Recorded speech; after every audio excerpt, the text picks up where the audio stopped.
At this park and ride, the morning alarms were not coming from the cars. They started every time this black crow touched charger number 4 at the EV row. The attendant tried to scare it off, but the crow barely moved. It kept one bottle cap under its foot and watched the same cracked base. People blamed the bird for messing with expensive chargers. Shiny trash, red warning lights, and angry commuters made it look like the crow was the problem, so she blocked the charger with cones.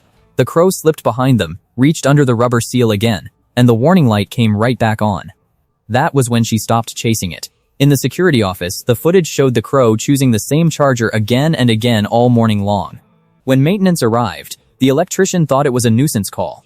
Then his glove came away damp from the seam below charger 4 in the cold morning. The thermal camera changed the whole story. Every charger looked cold, except one warm patch glowing around the cracked pavement right below the crow's feet that morning. Then the bird returned while both of them watched. It pecked tiny insects near the warm crack, brushed the flap, and triggered the alarm again in front. Now the alarms were not a prank. Colin shut the row down, and Maya stopped a commuter before anyone plugged into charger 4 that wet morning again. When he opened the lower panel, water slid down the metal edge. Inside, moisture clung to wires that should have stayed dry behind the charger base. Below the pedestal, his light found a narrow cable trench filled with brown water. Maya moved the cones farther back without saying much around the open charger. Back inside, the pattern finally lined up. CUCF, thermal footage, and the map all pointed to one warm bay, not a bad bird causing random trouble outside. The whole charging row was taped off. A dark screen, yellow cones, and one watching crow turned a complaint into a safety shutdown in minutes that morning. When the crew opened the pavement joint, the reason was visible.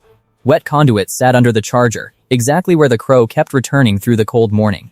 One commuter reached for a nearby plug, but Maya stepped in before it connected.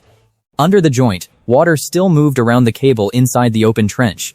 The repair crew pumped the trench dry and wrapped the conduit. On Colin's thermal screen, the angry warm patch began to shrink right in front of them. Then, charger 4 came back online. The screen stayed green. The crow landed by the sealed crack, looked down, and did not peck at anything this time. By afternoon, the alarms were gone.